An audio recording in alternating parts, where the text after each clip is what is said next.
I'm Dan Drake. This is Front Up on Visitor Network TV.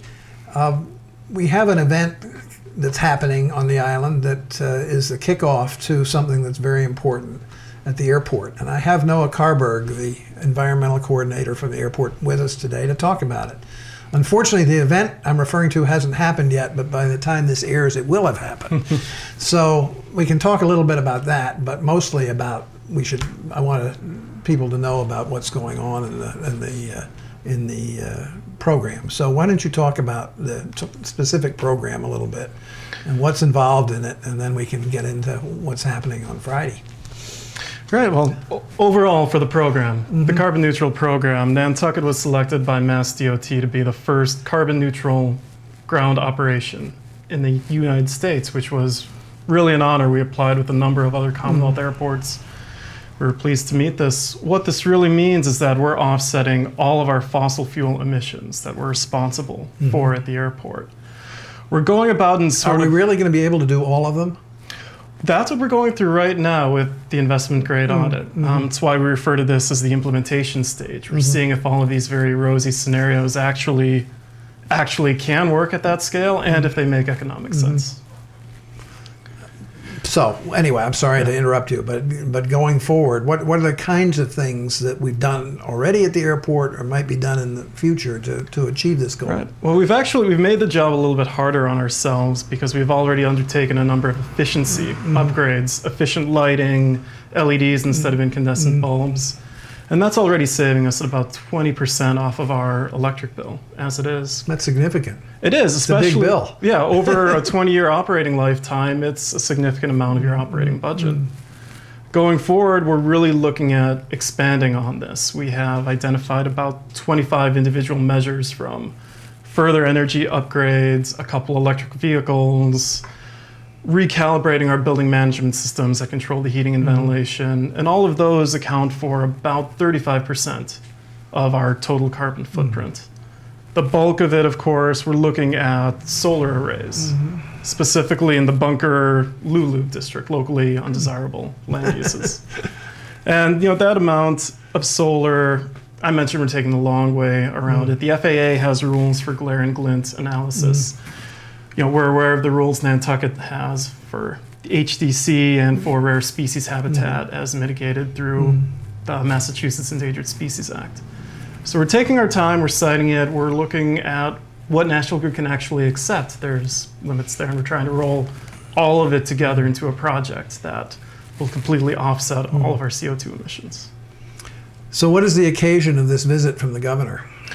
The governor is here as our keynote speaker and sort of a kickoff event to celebrate the implementation phase of the topic. From the governor's standpoint, this project fits really well with a few state-level initiatives from his tenure. The Green DOT program, Mass Green Energy Jobs. I'm going to butcher the name, but it's the Massachusetts 2020 Climate Change Greenhouse Gas Reduction Act. But the cabinet level, at his level, it's a project that fits and meets all of these state goals. Because visits by the governor to Nantucket are pretty rare. Surprisingly, I know I would be here most every other weekend, but we're excited to welcome him and his staff. So, but that indicates what kind of priority it is for him and his office. It is. Mass DOT they're an incredibly forward-thinking state DOT. They've been a great partner in this project. And when they brought our kickoff event to his attention, he was happy to come and attend. That's great. So up to now, for the last, 10 months or so, maybe a little longer, you've been working on figuring out exactly how this process is going to work, identifying these 20. Right. And another part of that was hiring a consultant. And what's the technical name of the consultant? The technical name is an energy management firm or an energy management corporations. We put out an RFP. We interviewed a couple companies and chose Honeywell Building Solutions as our partner for this project. The interesting thing when going this route using performance contract is that for this to happen, the measures have to be economically justified. In other words, there has to be a payback. There has to be a payback. A firm such as Honeywell will come in and help us obtain third-party financing to have all of these energy savings measures installed. And we pay that back based off the annual portion of savings we see on our total energy bill. And this is a first of its kind to go completely carbon neutral. It's a common tool to reduce your emissions a certain amount. I mean, I'm sorry. To go completely carbon neutral is a new event.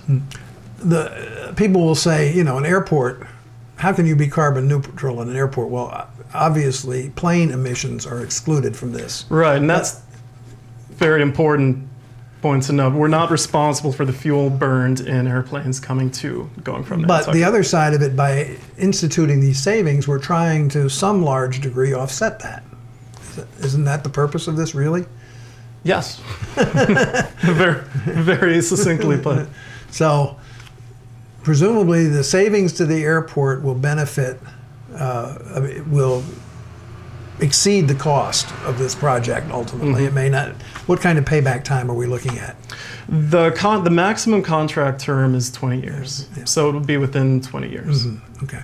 But some of them, hopefully, I mean, obviously, changing the light bulbs has made a big difference already, and there'll be other low-hanging fruit, I guess, and then some of them will be long-term, such as the solar arrays. And that's the interesting part to know. You mentioned lighting upgrades; those usually have a payback of several months to just a couple years.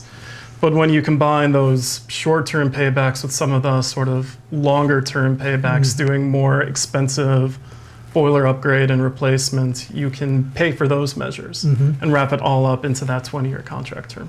One of the questions that we should probably try to address is, how does this fit into the bigger picture of carbon emissions and so forth? Because the power plants that supplied our electricity that's now being saved by using LED bulbs instead of conventional ones, they're still running. You know, at what point is there a trade-off here where we really start to see some long-term benefit to society? I think the long-term benefit is really having Nantucket Airport be established as a leader in showing how other firms can use this technology. And you're really at this point looking at offsetting energy sources that are yet to be built in the future. And of course, during the night, when our airfield is still on, the lights will still be burning. They'll still be requiring a CO2-based power source. During the day, when those panels are on, we're exporting electricity that, frankly, people purchase at a premium because that's what they would rather use for their power source.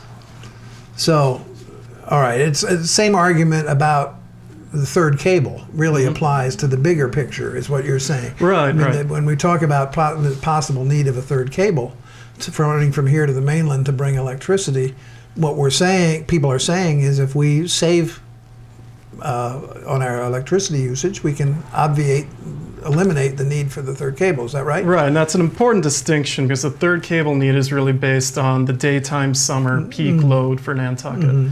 And that's what this project will go a long way to address. The town of Nantucket is a very large energy consumer, depending on how you dice it among enterprise and non-enterprise funds. The airport is the first or second largest consumer within the town. Yeah. The sewer, I believe the wastewater treatment plant is the biggest. But anyway, that's the point, that if you can eliminate some of that peak usage, particularly during the daytime, you will have a benefit, long-term benefit, economic and social benefit. Exactly. Right? And the same would be true, presumably, with the burning of fossil fuels. Right, and I don't think people on Nantucket really have to look too far to eroding beaches and understand what the potential role and interaction is with climate change. You know, do you really think people really understand that? I think it's a philosophical question. I think people are debating to debate. I think the real debates we should have in climate change, whether we should cut CO2 or whether we should put this effort and money especially into adaptive management and planning for the future. I think that's where the debate is for climate change, not whether or not it's actually occurring. That's not really a debate. Very good, Noah. Thank you very much. NoahKarberg, the Environmental Coordinator for Nantucket Memorial Airport.